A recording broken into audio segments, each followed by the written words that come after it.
Let's get to the rapid rumors here on NFL Daily. Cam Rogers, Tom Downey with you. Will Jarvis Landry test free agency, Tom? You know, the more and more we wait, the more and more I feel likely that we're going to see Landry test free agency. I think this is more probable than not. We're giving this one 3 Goodell heads. I think there's a real chance that Jarvis Landry ends up as a free agent this offseason. All right, 3 Goodell heads it is for Jarvis Landry. How about news and rumor number 2? Colin Kaepernick to the Oakland Raiders. Evidently, the NFL asked the Raiders to sign this guy.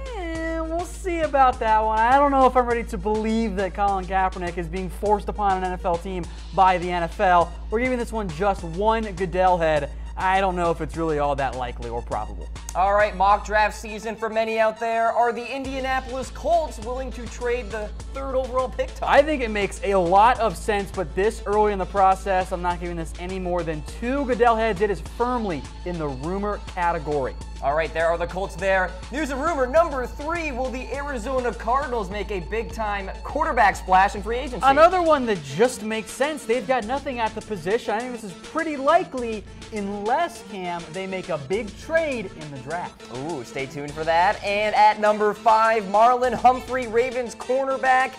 Did he steal a $15 charger? Well, he got arrested for it, so that seems more probable than not. But he hasn't been convicted yet, so we're only giving it 3 Goodell heads because, hey, maybe he's telling the truth that it was just a simple mix-up. And do we have some competition for the NFL? Vince McMahon reviving the XFL. Yeah, he announced it today. I have a bold prediction on the XFL, though, Cam, that we'll get to later in the show. Absolutely. It's NFL Daily. Let's roll it.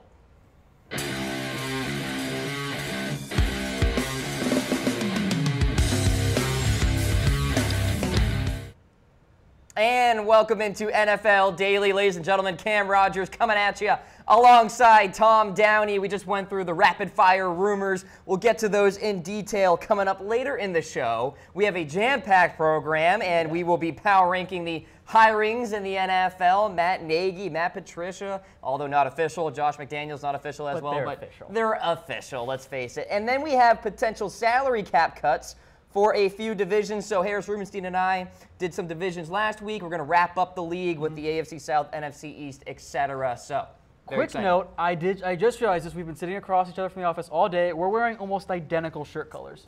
We're almost Blues Brothers. Woo! Blues Brothers. There you go. Hey, Drake and Josh reference too. Remember that episode? That's a good one. That was a good one. Absolutely. Hey, you know what's a good one? Man Crates. We're sponsored by fantastic gifts that guys love. We're talking about wooden crates full of masculinity, anything from the bacon crate or a crate full of protein powder or the Bass Whisperer crate for you fishers out there. Mancrates.com is the website. Tom, I know next month is, of course, February. You got Valentine's Day, and it's all about getting that special woman in your life, some flowers and all that. But all the women out there, you got to get your guy one of these. Let's not kid ourselves. Valentine's Day is a day for the females in our lives. Sure. But guys can get gifts too. I think Man Crates is the perfect way to go to get that special guy in your life a gift on Valentine's Day. Many thanks to Man Crates for sponsoring NFL Daily on this Thursday evening. All right, buddy, you ready for some new hire power rankings? I'll mention this before we get started. I don't think any teams made bad hires this year. That's not always the case, but this year in particular, I thought the NFL teams did a good job of hiring quality coaches across the board. We're splitting hairs. Yes, we really are. Okay, so let's get to number 7 here, ladies and gentlemen. Checking in at number 7 in our rankings, Steve Wilks, head coach of the Arizona Cardinals. You know, Wilks got a lot of interviews, and I think, unfortunately, a part of that was because it was of the Rooney Rule. Teams were just fulfilling their requirements, which is kind of not the point of the spirit of the Rooney Rule. But I'm glad to see him get a hire and not end up being kind of the Terrell Austin guy who always got interviewed and then never actually got hired. I do think he's a quality NFL coach.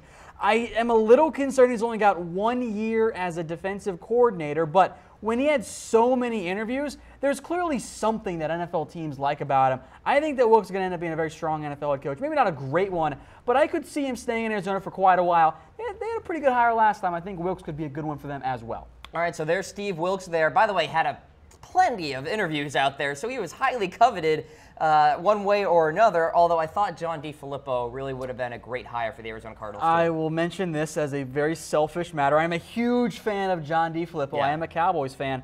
I would be okay if Filippo has a great year in it wherever he ends up, because I think he'll be an OC somewhere.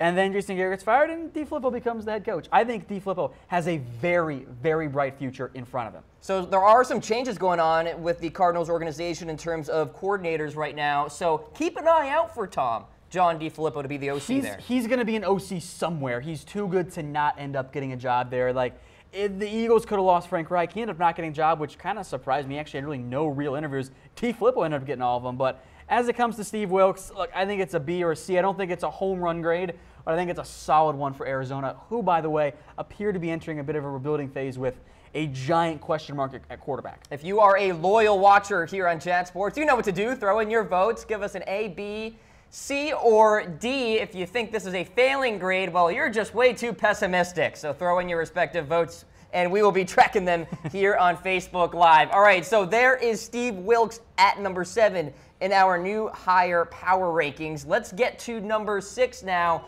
Mike Vrabel, Tennessee Titans, Tom. You know, NFL teams love Mike Vrabel. They're very high on him. He is 42 years old with 4 years of NFL head coaching experience, 1 year as a DC, and he's already got a head coaching job. So NFL teams are super high on him. With that said, this might be a little early because the Texans' defense wasn't good last year. Now, injuries were a huge factor in that, and I know that Vrabel has the leadership qualities that teams want in their head coach, but it just might be a little too early. I think teams are hoping he becomes the Sean McVay of the defensive side of the ball. I just think it might be a little bit early, even though I was a big fan of McVay entering last year. If you go back and read some of those articles, I thought that I was actually going to get him, not and then he ended up going to the Rams, so I was in the right state, wrong team. I just don't know if it's quite the right time for Mike Vrabel. It might be a little bit early, so maybe he struggles a little bit early on. Well, I'll tell you what, I think the players are going to be really excited to play for him. And I think that will go a long way. The Tennessee Titans have somewhat of a young team, at least on the offensive side of the ball. So Mike Vrabel, folks, throw in your votes for him. I'm going to go with a C. I'm going to throw up my laughing face. I think a C or a B is also fair here for Mike Vrabel. And again, C means average. Sure. That's not like this is not a, the high school grade, like, oh man, I got a C, I'm terrible. It's like, no. Grade inflation is a problem, by the way. Yeah, I couldn't agree more. A C is not bad still. I think that this is a fine hire for the Titans. I'm also I'm very mean in my grading scales at times. You're a tough teacher. I was a TA. They didn't like me at times. All right, so there is Mike Vrabel at number 6 in our power rankings for the new hires across the NFL. Number 5, well, this guy, Pat Shurmur, head coach of the New York Giants. And I thought for a moment he was going to go to Arizona, but no, the Big Apple. And Giants ended up getting him. I think this is actually kind of the Giants' third option. I think they wanted the 2 Patriots coordinators before Shurmur. And look, he gets another chance as a head coach because things did not go well in Cleveland, but it was Cleveland. Does that even really count? Do you believe in second chances, Tom? Yes, I do. And I don't know if Cleveland even counts as a second chance in the end because it was Cleveland. So it wasn't a first chance? No, like it just like, oh, like I don't think teams are going to view it as like, didn't do well in Cleveland. I think they're going to go, didn't do well in Cleveland. Surprise, like, of course. And what Shurmur has done the past couple years as the Vikings OC in particular has been incredible. I am so impressed with what he did, making Case Keenum look competent, getting Case Keenum a lot of money. I think this is a solid B grade. Now, Shurmur isn't the sexy name like a Josh McDaniels, but I think he's going to be a really good NFL head coach. The only sad now thing, that he's out of Cleveland. Exactly. The only sad thing about this, though, Tom, is the whole Case Keenum, Pat Shurmur package deal is no longer coming to fruition because Case Keenum's not going to the Giants. No, it's going to be Eli Manning for a year and probably a young guy that they end up drafting. All right, throw in your grades, ladies and gentlemen, for Pat Shurmur. He's at number 5 in our power rankings. How about number 4 here? Matt Nagy, head coach of the Chicago Bears. You know, Matt Nagy was a guy that was on my radar kind of early last year when he took over as the Chiefs OC. And once he started taking over the play calling duties, the Chiefs offense looked a lot better. I think that Matt Nagy is a bright, up-and-coming young coach. And let's be honest here, the Andy Reid coaching tree has done pretty well as of late. So this isn't a top 3 hire for me, but I think there's a little bit of separation between 4 and 5 in terms of the way I view them. This is at the very least a solid B grade for me. I am very impressed by what Matt Nagy has done leading up to this point. I think he's going to be great for Mitchell Trubisky. And this is a ground-up situation here for the Chicago Bears offense and Matt Nagy, so he's going to have an opportunity to really help improve this offense for Chicago. They need some help at wide receiver. That looks like they might address that during the draft. They could build a little bit at the tackle position on the offensive line. So, I mean, there are some areas here where Matt Nagy can really latch onto and help improve going into next year. Nagy was the very first hire. He appeared to be the top target for the Bears, and they got him locked up pretty early. Okay, so there is Matt Nagy checking in at number 4 in our power rankings. Number 3. This is not official because it, well, by NFL rules can't be, but for all intents and purposes, but it is. It is. Yeah. Matt Patricia. He is going to be the Detroit Lions head coach once that can be officially announced and he can sign and all that, kind of like we saw with Kyle Shanahan last year. With Patricia, I love his diversity in his background in the sense that he has offensive experience and defensive experience when it comes to coaching. He has coached both sides of the ball. I think that will matter a little bit more than maybe just being a DC. He's also highly intelligent. We're going to mention this for, I think, the last time because it's going to be repeated ad nauseum on NFL broadcasts. He is a former rocket scientist. And we're not kidding, like that's literally what he was. He is a highly intelligent man. He knows his background with Bob Quinn from the Patriots time together. I think he's going to be a really good head coach. I think the top 3, like there was a separation between 4 and 5, there's a little bit there at 3 and 4. You know what's interesting? The flow of Matt Patricia as a coach with the New England Patriots. So he goes offensive assistant, all right, and then he gets closer to the offensive line, right? Mm-hmm. So he's an assistant offensive line coach in 2005. Then he crosses the line of scrimmage, Tom. Mm-hmm. He becomes a linebackers coach, and then goes deeper to the secondary, becomes a safeties coach, and then becomes the defensive coordinator with the Patriots. Kind of a funny way for him to kind of climb that ladder there. But yeah, absolutely, has that experience of working on both sides of the ball. Mm-hmm. Has 3 Super Bowl rings, by the way, which is nice, and he's not even a head coach yet officially. Mm-hmm. So I think it's a great hire. I think he'll do well with Detroit. The Lions certainly need to bolster their defense, especially that front 7. The secondary has its pieces there, so we'll see what he can do with Detroit. But let's stick with the whole New England coordinator theme here as we check in with number 2 in our power rankings, Josh McDaniels, head coach of the Indianapolis Colts. I love Josh McDaniels. I think there is a real argument that he was the number 1 hire this offseason. Yes, I know that things did not go well in his time with the Denver Broncos. Just don't let him be the GM. He's not going to be the GM in Indianapolis. I think he and Andrew Luck is a dynamite combo if Luck is able to stay healthy and if he recovers healthy. I think this is an easy A hire, an A+ hire for the Colts and Josh McDaniels. I think he's going to have a lot of success. And by the way, McDaniels and Chris Ballard get along really, really well. They have a great relationship there in Indianapolis, so I think that'll go a long way. And I think for Chris Ballard's first try in terms of a new head coach, I think he did pretty darn well. I agree. Yeah, I totally agree. I think this is a really good hire for one Josh McDaniels. I think this was well done, or for the Colts and getting Josh McDaniels. I think he's going to have a lot of success in Indianapolis once they kind of rebuild some of the pieces around Andrew Luck. Now, you can make the argument that Josh McDaniels would be at number 1 in our power rankings if it weren't for this guy. Chucky is back in town. John Gruden checks in at number 1, head coach of the Oakland Raiders. Look, John Gruden was the white whale for quite some time. Like every NFL team and namely every NFL fan base was like, oh, how awesome would it be if we were able to get John Gruden? And no one did until Mark Davis steps up and says, hey, here's $100 million and done deal. It's amazing, isn't it? I do think there are some concerns with Gruden. He hasn't coached in a long time, but when you get Josh Gruden, like, how is it not an A hire, you know? Like, it's a bit of a no-brainer, right? Like, you have to do it at that point. Well, you look at the Raiders fan base, and it's already as energetic as all get out. And now John Gruden comes to town. It's almost like a blast from the past, too. All the nostalgic people in Raiders Nation are probably like, all right, let's go. Let's get it. Chucky's back in town. And so I think it's really a fantastic hire from the intangibles to the X's and O's to all of this.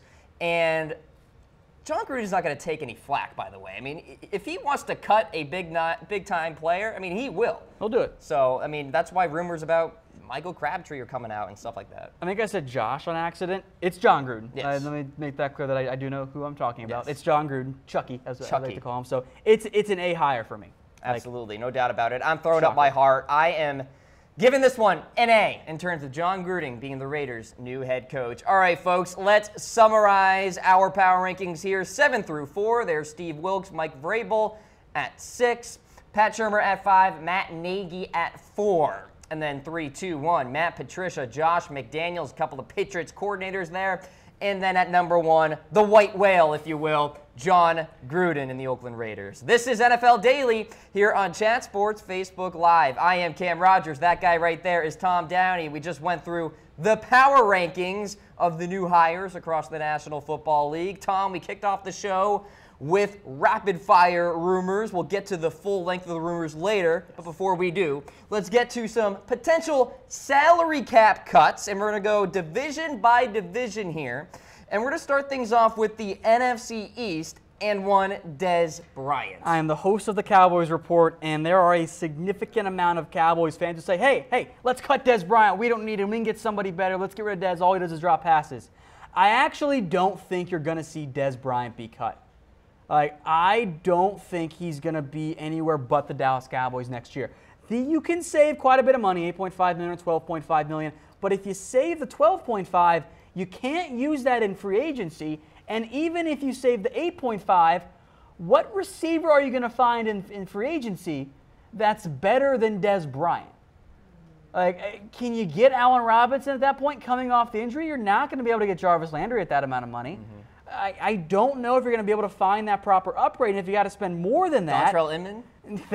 Funny, very funny. If you try and spend more than that, you're not going to be able to re-sign guys like Anthony Hitchens or fill other needs. So the Cowboys' biggest issue is not Dez Bryant. It's that they kind of have no help with Dez Bryant. Jason Witten is not the same player he was in his prime. He's still a solid option, but he's not a number 2 guy. Terrence Williams is definitely not a number 2 guy. Cole Beasley was not as good this year. He's still a slot guy anyway. So the Cowboys are probably going to keep Dez Bryant and try and get some more help. I think a round 2 pick makes the most sense for the Cowboys at that position. What about this argument? The Dallas Cowboys want to lock in DeMarcus Lawrence with a long-term deal, and they're trying to save some money that way, and maybe they cut Dez. They have the money to resign DeMarcus Lawrence, but if you cut Dez, then you're still opening yourself. You have to go get more receiver help. So okay. I think in the end, it's a cost evaluation of let's just call it the $8.5 million. Can we get a better receiver than Dez for this offense with that money? And I don't think you can in free agency.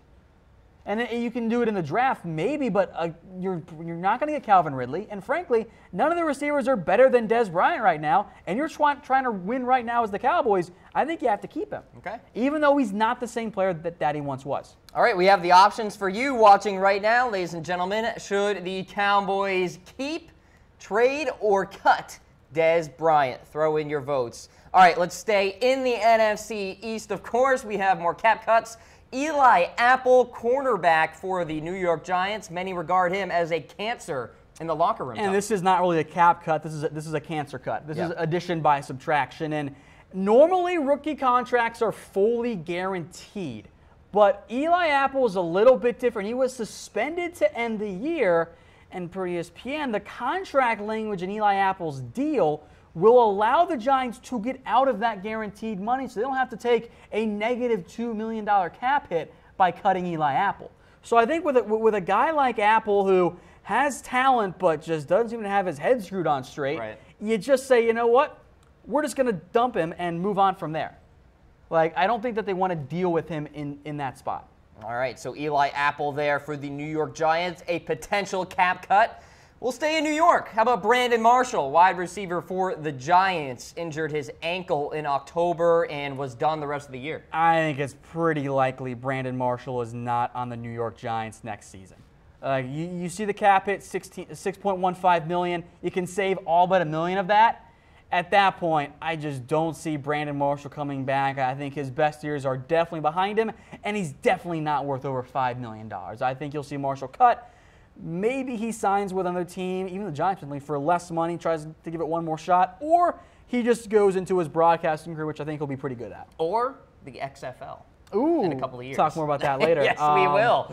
Yeah, we'll see about the XFL, but I think Brandon Marshall's career is very close to being done as well. All right, so there's Brandon Marshall. Let's go to Washington now. How about Sua Cravens, the strong safety for the Washington Redskins, did not play this year? Yeah, Cravens is in a very interesting spot because it's not super clear why he didn't play. There have been conflicting reports at various points in the year. His agent said he was medically cleared, which is kind of like that's not why he originally left. I think with other notes here on Cravens are that some said that there are some doubts about his commitment to the game.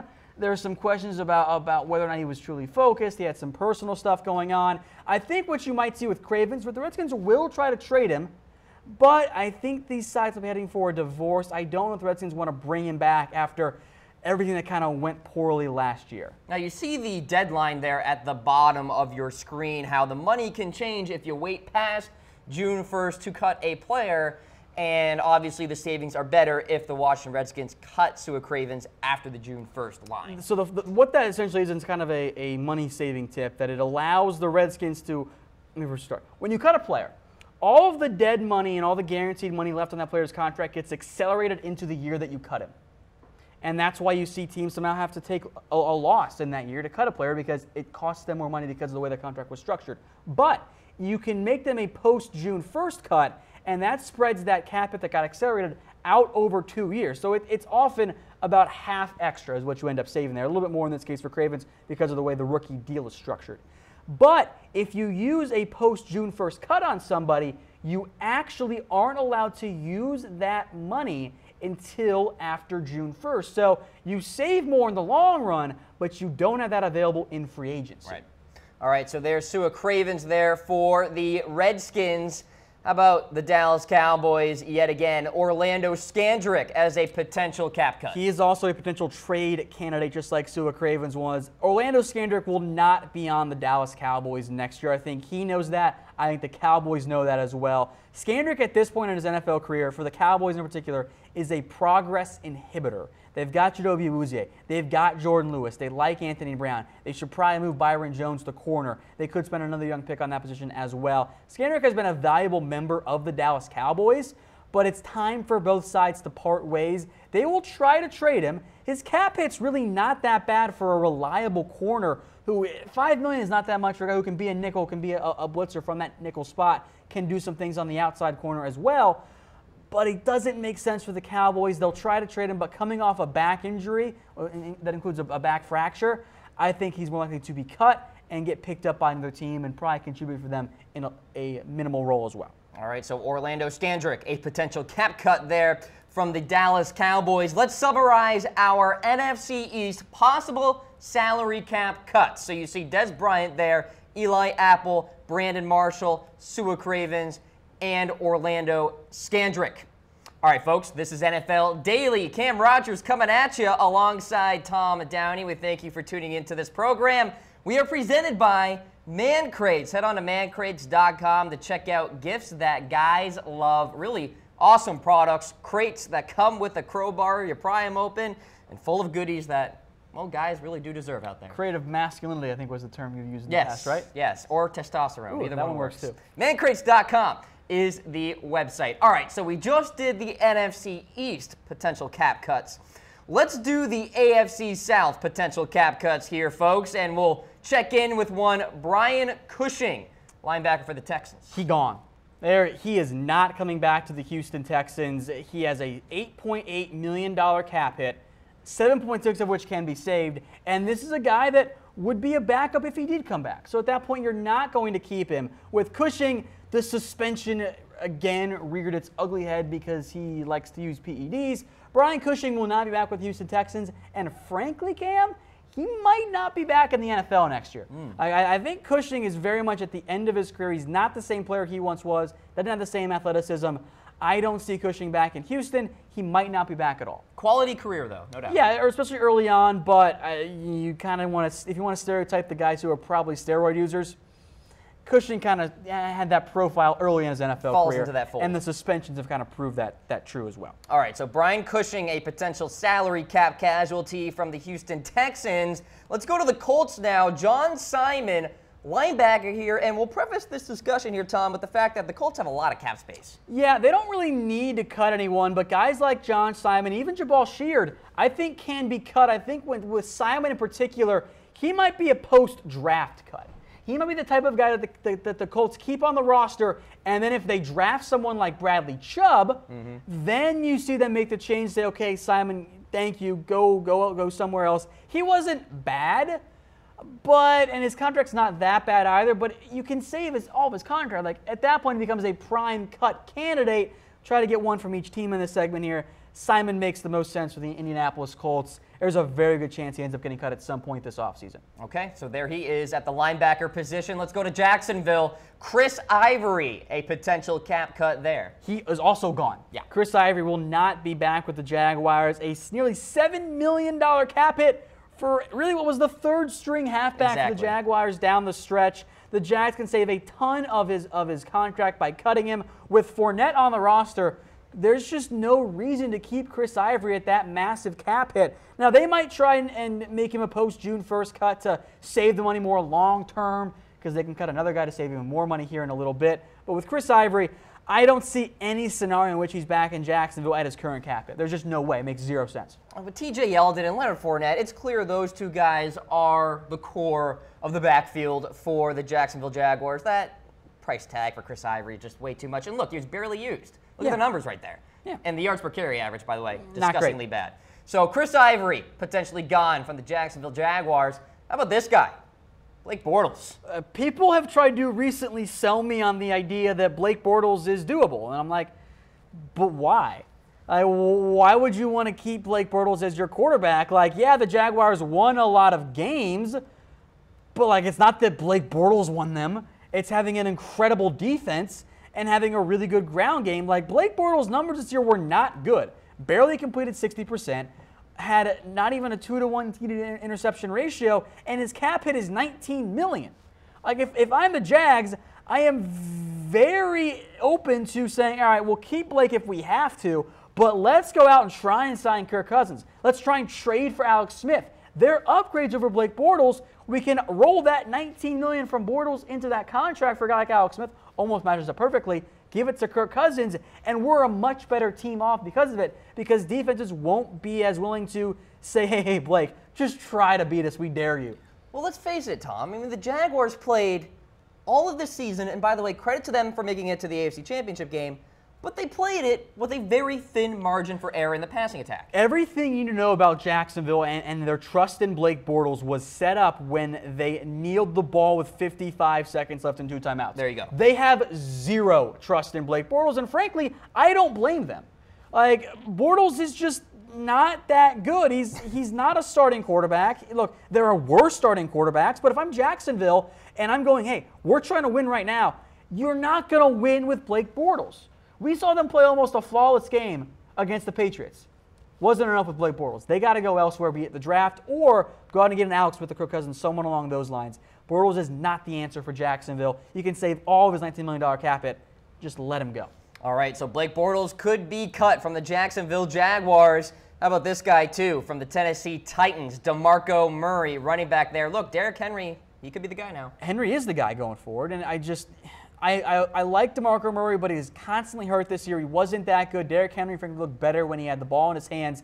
You can save $6.5 million. That's a lot for a halfback. You can use that somewhere else if you're Tennessee. You say, DeMarco, thank you for your time. Best of luck. Give him a nice firm handshake and send him out the door. Is that a career, by the way? I don't think he's done. Okay. He can get a spot somewhere in the NFL. I don't know if he's going to be a true +1 focal point back. Maybe he still wants to be that. He'll get a shot somewhere, I think, as a rotation, but I don't want to trust DeMarco Murray to get the ball 200-plus times anyway. That's just not who he is. And I don't think at this point in his career that's not who you want him to be anyway. All right, so DeMarco Murray, a potential cap cut from the Tennessee Titans. And there you go. The AFC South potential cap cuts right there, ladies and gentlemen. This is NFL Daily here on Chat Sports Facebook Live. I am Cam Rogers. That guy right there is Tom Downey. We thank you for spending your Thursday evening with us, wherever you are in America and across the world. So let's get into NFC North potential cap cuts here. Let's go to Green Bay. Start things off with Jordy Nelson here. And look, this is a situation where the Green Bay Packers are going to have to cut one of 2 people. Jordy Nelson or Randall Cobb. Here's Jordy. Take your pick. I don't think it's going to matter in the end which one they cut. I think they're both relatively similar players at this point in their career. When the Packers re-signed Devontae Adams to that big deal, they kind of sent the telegram like, hey, we got to cut one of these other guys here. We can't afford to keep both. Both these guys have over a $12 million cap hit. You can save about $10 million each. I don't know which one you end up cutting. We went with Jordy Hill here. I think it's a bit of a toss-up. He has a top 10 cap hit at wide receiver. That's not worth it for Jordy, who didn't quite look the same when Aaron Rodgers got hurt, didn't look the same going forward after, even when he came back. Well, the problem is he slowed up. He can't create separation anymore on the outside, and it looks like he's going to have to play primarily in the slot now. Do you want a top 10 cap hit at wide receiver for a guy who plays in the slot? No. I think the Cobb kind of falls in that same boat as well. I think you maybe could even see both of them get cut and the Packers kind of blow it up at receiver. Devontae Adams is there to stay. I don't know if Jordy Nelson is. I think Nelson is the one that may be a bit more likely to get cut, but both those guys are very much on the chopping block right now, and it's because of their cap hit. Maybe they take a cap cut and they restructure their contract and take a pay cut. But as of right now, $10.2 million in savings is a lot and definitely worthwhile if you're looking at Jordy Nelson's future. Well, I'm wondering if Aaron Rodgers is texting Jordy and Randall respectively saying, look, guys, you may want to restructure those contracts if you want to hang around. So there's Jordy Nelson there at wide receiver for the Packers, a potential cap cut coming out of the NFC North. How about this guy, Clay Matthews, another potential cap cut in Green Bay? Look, he bounced back with 8.5 sacks, but do you want to pay Clay Matthews, who is on the decline and is really the number 2 pass rusher on the Packers, $11.3 million next year when you can save all of it? That's a lot of money to pay Clay Matthews. He's the face of Green Bay. He is, but that's also why I think he could be a prime cut and resign or restructure option, or just flat out pay cut. He's just not worth $11.3 million. Now, I do see some scenarios in which he stays in Green Bay, but not at $11.3. I just think that's too much money to try and pay a linebacker who's not the same player that he once was. So I don't know if you're going to see Clay Matthews stick around in Green Bay. All right, so there is Clay Matthews, been a Packer all his life, really the face of that defense, and of course Aaron Rodgers, the face of that offense, respectively. This guy, well, he was supposed to be the face of the Chicago Bears offense, and well, that just didn't work out, Mike Glennon. Yeah, I almost forgot about him, honestly. And I think a lot of people did too, oh, it's Trubisky. Oh, that's right, they signed Mike Glennon. $16 million cap hit, you will not pay that for your backup quarterback. You're just not going to do it, unless you're the Patriots and you have Jimmy Garoppolo. But that doesn't matter anymore. You're not going to see Mike Glennon back at the Bears. They can save so much money by cutting him $11.5 million or $12.5 for just $1 million difference. You probably take the $11.5 if you need it in free agency. Bears do have quite a bit of cap space, though. You take that money and you go throw it at wide receivers, like Jarvis Landry, for example. We'll talk about it in a little bit later. But Glennon, just the cap hit for a backup quarterback just doesn't make any sense. Why would you bring him back? Big arm, tall guy, right? Those work, right? Paxton Lynch, those Josh work Freeman. All the time. Yeah. Josh Allen, yeah. Teams just fall in love with these guys. Turns out they're not very accurate. Glennon, in particular, had a lot of turnover problems this year. Yes, he did. Trubisky just looked better. All right, so there is Mike Glennon there. How about the Detroit Lions? What could they do? Well, they could cut Eric Ebron. Tom, what were your thoughts on him coming out of the draft? I liked him. I don't typically like spending a top 10 pick on a tight end because they kind of bust a little bit more than you'd like to see. With Ebron's in a weird spot. He wasn't bad for Detroit. He ended up closing the year, I thought, pretty well. But he's got an $8.25 million cap hit. That's top 7 among tight ends. I don't think his production matches his money. You can save all of it, maybe even re-sign him afterwards. I just don't think the Lions want Ebron back at that amount of money. They spent a couple first-round picks on tight ends, Brandon Pettigrew among them. I think they'll try and go cheaper at tight end. They could try and re-sign Ebron, but at $8.25 million, that's too much for him. I don't think that. Not only that, that's not good value at all. So this whole discussion about salary cap cuts really comes down to one thing: return on investment. Exactly. And do you get that return on investment with Eric Ebron? Probably not. So there he is in our list among NFC North candidates. Finally, Latavius Murray. Oh, yeah, there's a guy named Dalvin Cook coming back. Yeah, he'll come back. And Latavius Murray has been the same player every single year. He scores a lot because he's good in the red zone, and then he averages 4 yards a carry. That is who Latavius Murray is. And when you're putting up 4 yards a carry, that's nothing special. You can find that with a mid-round draft pick. A $6.35 million cap hit can save almost all but $1 million of that. You can save their $5 million there in the end for Minnesota. They're gonna cut him, and they're gonna end up saving him on that end. That's gonna be an easy decision on that front there for the Minnesota Vikings. There, it's kind of a no-brainer. They love Dalvin Cook, and for good reason. They're going to bring him back there for sure. I would be stunned if they kept him. What do you think of Murray's future going forward, Cam? Well, look, you have the Jerick McKinnon situation as well, which I think really he proved this season he can be a quality running back. So you have McKinnon, you have Dalvin Cook. I think for the Minnesota Vikings now, they're going to be in flux, right? Because they have a unique quarterback situation where all three of their quarterbacks are going to be free agents. And so they got to figure out that situation. Maybe they're going to have to free up some money if they want to bring Case Keenum back. So in that vein, maybe you have to let Latavius Murray walk. So it makes sense to me. And Murray, at the end of the day, the guy's just not a three-down back. He's average. That's what he is. And you can find average, especially at halfback, late in the draft. I just don't know why the Vikings would want to bring him back unless they have real concerns about Dalvin Cook's health, which I don't think they do. All right, let's summarize our NFC North potential cap cuts here. Jordy Nelson, Clay Matthews, Mike Glennon, Eric Ebron, Latavius Murray, honorable mention, Randall Cobb. Yeah, it's Cobb or Nelson. One of those two are definitely going to get cut by the Packers. All right, folks, this is NFL Daily here on Chat Sports Facebook Live. Hey, everybody, Cam Rogers alongside Tom Downey here. Throw in your comments, your reactions as we go through these potential salary cap cuts. So, we were going to talk about potential AFC East salary cap cuts. Let's get into it. Let's take a look at the Jets here and Mo Wilkerson. I don't know why he would be brought back. He had some major issues with the Jets front office and with Wilkerson in particular. Once he got paid, he was kind of like, I'm done. Cool, guys, thanks. And the effort totally dropped off. He has a $20 million cap hit. That's incredible for a defensive lineman. It's actually top 20 in all of the NFL, and the Jets can save over half of that. Wilkerson did not perform this year. I would be stunned if he's back in New York. There are some clear issues with his effort, with him in the coaching staff, with him in the front office. There's no reason to bring back Muhammad Wilkerson. He's going to be a free agent. This is an Albert Hainsworth type situation. Yeah, it's that bad.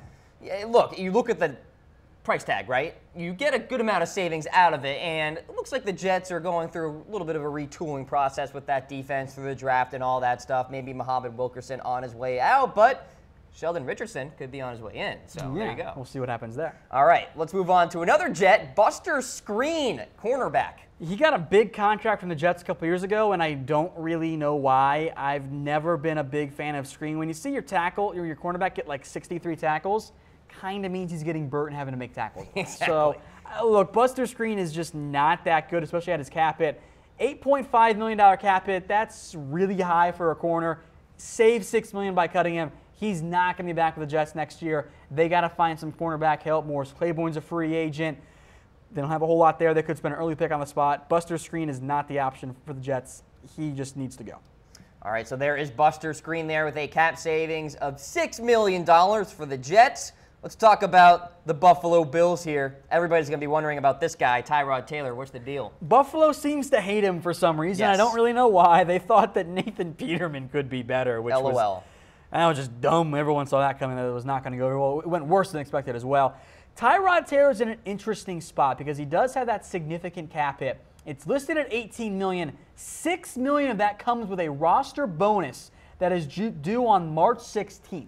If the Bills don't cut him by then, they're not going to. They'll either trade him or keep him. My guess is you will see a lot of trade rumors around Tyrod Taylor. They will try to trade him. If they don't, I do think they end up cutting him. Over half can be saved outright. You can save all but $3 million by making him a post-June 1st cut.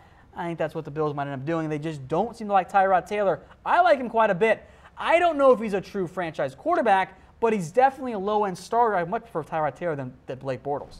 Yeah, I would agree with that one.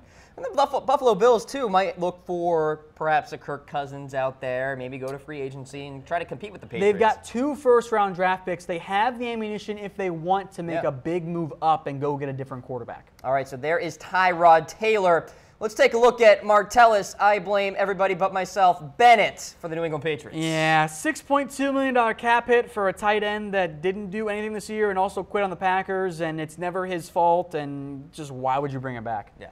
You could re-sign him at a lower deal, but at $6.2 million, which is one of the top 10 caps hit for the Patriots, and is actually the second highest among tight ends ahead of Dwayne Allen. That's amazing. No, he's not coming back at that cap hit, and frankly, I'm done with Martellus Bennett. Like he has rubbed me and a lot of fans and players and coaches and staff the wrong way. This is a guy that it's never his fault. Everywhere he goes, he runs into issues. I wonder why. Of course, except New England, because no one has issues in New England. Bill Belichick just drills you the right way until you be quiet. You know, he might actually retire, Tom. If he gets a ring, he might be. Well, that he was going to retire from the Packers until he said that they didn't believe he was hurt, and the Packers said it's just a gigantic mess. That was just such a disaster. Bennett said he was hurt. The Packers said, no, you're not. Okay, we're going to cut you. Oh, I'm good enough to play for the Patriots. That's what ended up happening there. And it's like, dude, like if you want to play for a winner, cool. You're late in your career. I get it. But don't sit there and say, oh, my back hurts. I'm in pain. The Packers covered up my injury. And then go play for a new team. Like, Martellus Bennett, like, get out of here. I have no respect for him as an NFL player. Harry chiming in saying cut Bennett. Nicholas saying Martellus will re-sign for less with Belichick. Which I actually wouldn't be that surprised. Okay. All right, so there's Martellus Bennett. How about this guy? This would be a big-time story if this happened. Ryan Tannehill. He is in a very precarious spot because he's coming off the knee injury. The Dolphins are drafting high enough that if they really wanted to, they could make a leap up into the NFL draft, make a trade, try and get a Baker Mayfield, a Josh Allen, maybe a Rosen or Donald if one of those guys fall out of the top two. A nearly $20 million cap hit for a quarterback that some doubt his ability as a franchise quarterback and is coming off a pretty severe knee injury. That's a danger there. Then you throw in either $15 million or $17.5 million in savings, depending on when he's cut and when he's designated. That makes Tannehill a real potential cap cut. If Miami wants to move in a different direction at quarterback, that's a decision they will have to make. They're going to decide, hey, is Tannehill our guy? If not, they got to make the decision and make moves, be it in the draft or in free agency, to find a new quarterback. Well, you know what? It comes down to, what does Adam Gase feel right now? Yeah. Does he feel that Ryan Tannehill can kind of be molded by him, and Gase, known as this quarterback whisperer, is there an opportunity here for Ryan Tannehill to actually become a franchise quarterback? And Dolphins fans are getting impatient. Look, I like Tannehill, but coming off the injury, you don't know what he's going to look like. You don't have to eat that much money if you can assure yourself of getting somebody else. I think it's in the best decision to go cut Tannehill and say, I don't think that Tannehill's a bad quarterback by any means, but I think they can go elsewhere and find some different help in that regard. I'm getting a lot of comments right now about Ryan Tannehill and Tyrod Taylor, respectively. Folks, is Ryan Tannehill or Tyrod Taylor a franchise quarterback anywhere? Like, we're not just talking about their current teams. I think that there are definitely some better options, but it depends on how you want to define franchise. Is it top 32? If so, absolutely. If it is a guy that can win you a Super Bowl, I think that's what it is, yeah. I'm not sure, but at the same time, if you're talking about actually winning me and not just winning with, which is a big difference in my mind, I don't know if even Kirk Cousins is one. I think they might be a little bit closer to Kirk Cousins than that Aaron Rodgers go out and win you one, but I do think with Tannehill and maybe Tyrod Taylor, I think the chances are there to do it and be that guy that you can win a Super Bowl with. Okay. Not win in spite of. Here's my answer. Neither of those two can win a Super Bowl. All right? Okay. That's all I'm going to say.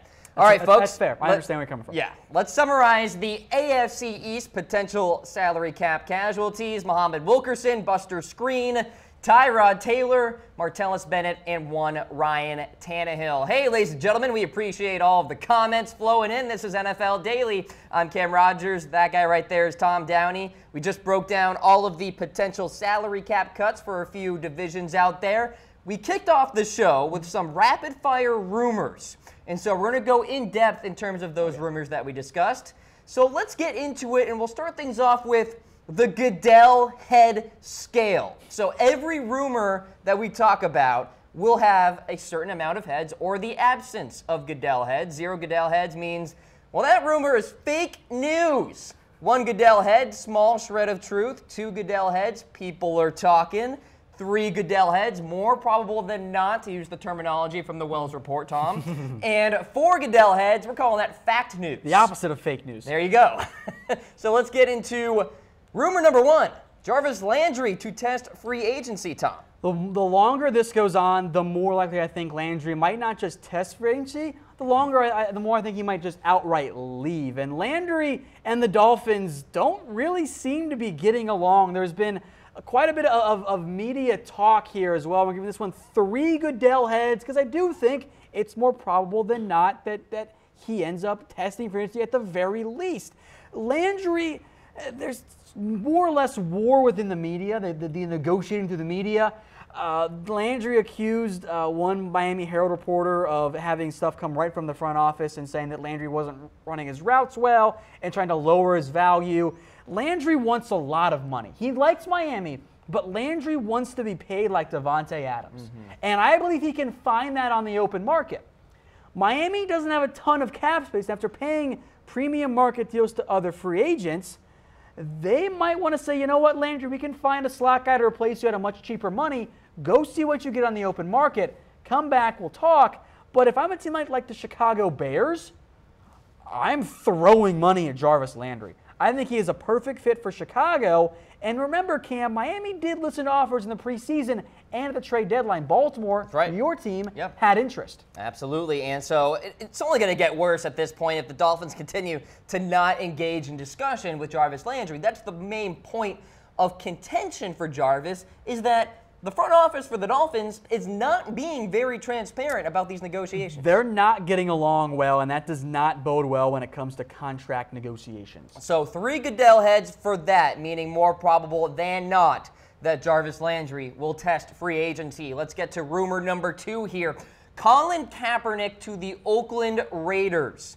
And this story has a few layers to it. We're giving it 1 Goodell head, so small shred of truth here. The whole deal is, the report indicates that the NFL asked the Raiders to sign Colin Kaepernick because the NFL did the Raiders a favor with the Rooney Rule investigation, Tom. This is a whole lot of stuff going on in this one, and this comes from Bleacher Report. I don't know if I actually believe this at all, frankly.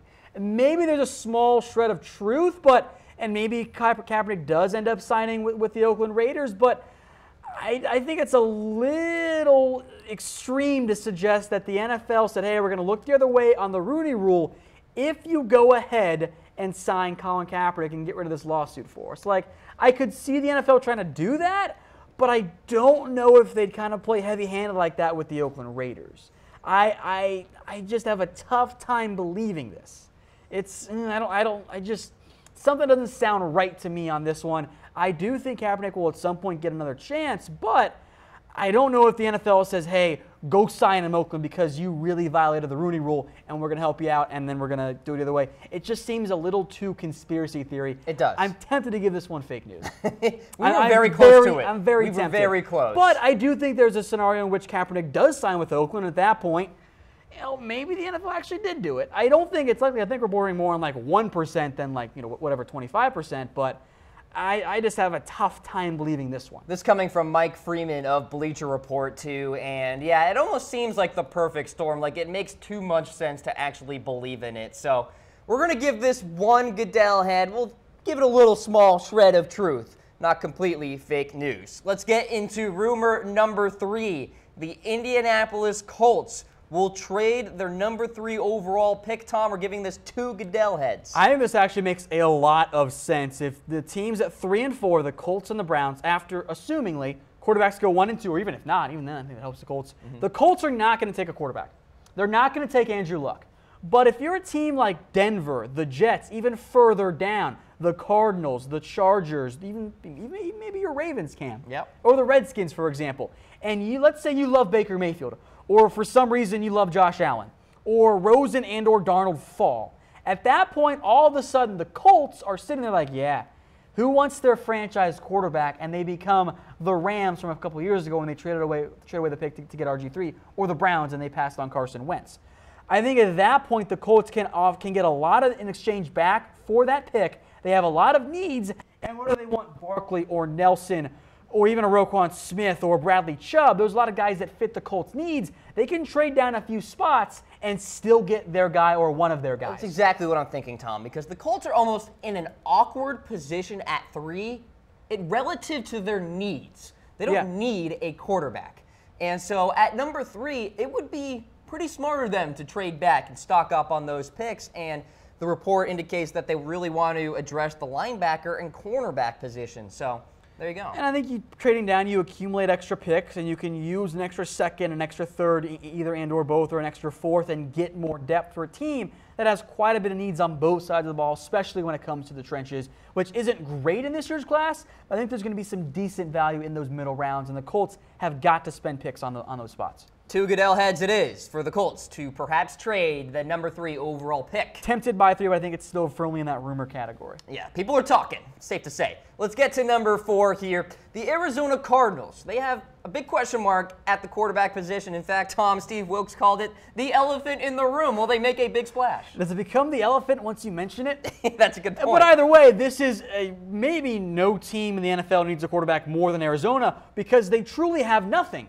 So it does make some sense there to try and get a quarterback flash, and that's why Cam, we're giving this one 3 Goodell heads, because it does seem pretty likely. Yep. More probable than not, as we like to say.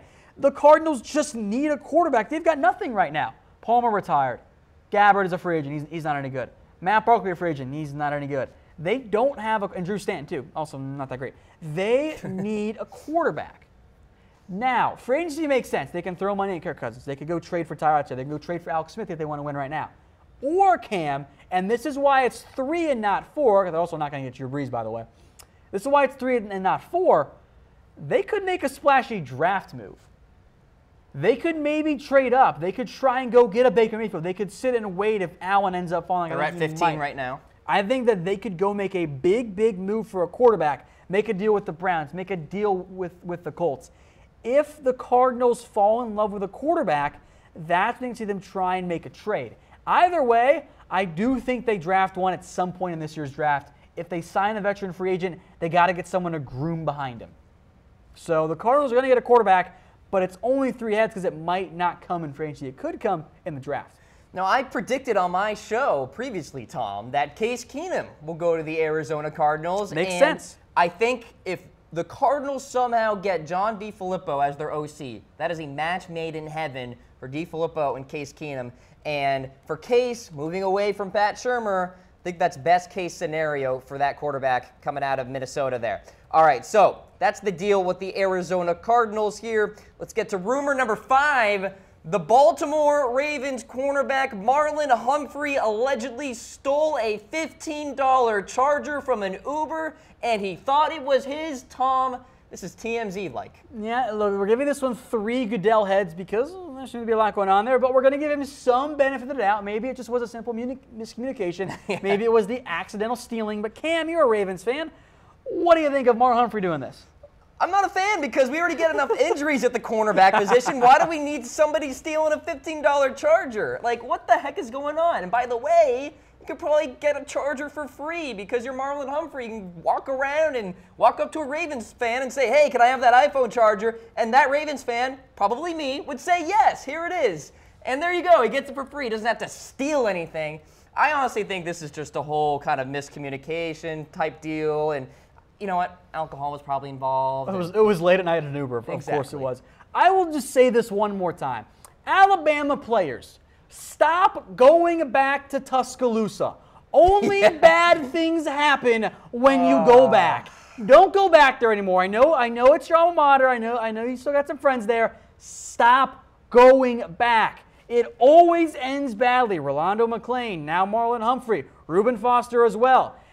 Only bad things happen. No more going back there. If I draft an Alabama player, I'm sitting down saying, hey, you are not allowed to go back anymore.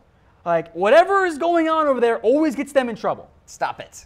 Can't do it anymore. Has to stop. So we're giving this 3 Goodell heads because, well, he hasn't been convicted of the crime, so we can't give it 4 Goodell Innocent heads. Until proven guilty. Exactly. That's the beauty of America. All right, let's get to the final news/rumor note here. This is essentially news. Vince McMahon revives the XFL. We're giving this 4 Goodell heads. It's happening. He announced it. It's come back in January 2020. 4 Goodell heads. Ooh, maybe we should have done McMahon heads for this one. That'd have been kind of funny. That'd have been a lot of effort, though. I have a bold prediction for you, Cam, and then I've got a conspiracy theory for you, too. Oh, perfect. Bold prediction. The XFL never comes back. They never play a game. That's my prediction. 2020, that's a long time from now. That is. I don't know if we're going to see the XFL again. But the economy is booming, Tom. The economy's booming, but the NFL's dying, Cam. That's true. Ratings are sagging. I don't know if we'll actually ever see the XFL. Another possible, this is very much a conspiracy theory here, you four. So take this with a very heavy grain of salt because, it is a conspiracy theory. Does it have to do with the president? It does not have to do with the president. Okay. It has to do with one Vince McMahon. Do you know where Vince McMahon was born? I do not. He was born in North Carolina. Okay. Pinehurst, actually. Sure. Oh, there you go. Do you know what NFL team has open ownership? It's the Carolina Panthers, Cam. What if the NFL says, hey, you're right. Hey, no competition. This is a monopoly. No other professional football teams. Vince, don't do this, man. Let's get you some ownership in the Panthers. Let's have you sell some of your WWE stock. Let's have you take over as Panthers owner, nix this XFL thing, and we'll make you an owner. How you like that one, huh? You know what? You can bring in Steph Curry as a minority owner, whoever you want. We'll make it the celebrity NFL team. So was this just a big PR stunt? Oh, well, hey, maybe. But, hey, you let Vince McMahon own an NFL team, I think he'll dump the XFL thing real fast. We're getting comments. Pure conspiracy theory for you, folks. Nicholas, totally crazy. Appreciate the comment, my man. Agreed, XFL is going to be a joke. Vince also said that there was going to be no players that have any kind of like DUIs or bad stuff, which would rule out Johnny Manziel. Exactly. But if it does happen, I think they'd find a way to let Manziel because it'd be awesome. Yeah, Nicholas does say Manziel, Kaepernick hoping for the XFL. How about Brett Favre, Terrell Owens? Bring them all back. LaRon Landry. The RFL, the Retired Football League. I'm telling you, there could be some big-time names that get into the fold here. And actually, I'll have some names tomorrow morning on the Cam Rogers show. So okay, nice plug there. Yes. All right. Many thanks to Nicholas for commenting on the program here, and many thanks to Man Crates for sponsoring NFL Daily here today. Fantastic gifts that guys love. Tom, Valentine's Day, it means chocolate, flowers, hearts, all that stuff. But hey, Man Crates can be included. Yeah, this is the gift for that guy in your life on Valentine's Day because I don't want flowers. Like I'm not even a huge chocolate guy. Really? Like pure chocolate, you put some peanut butter in there and we're talking. But pure chocolate, I'm not a huge fan of. But Man Crate's got plenty of stuff for that guy in your life. Check him out at mancrates.com.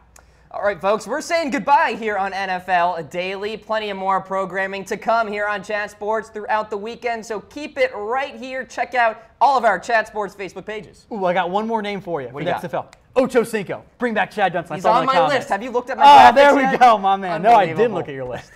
All right, ladies and gentlemen, thanks so much for tuning in. And for Tom Downey, I'm Cam Rogers. Take care, everybody.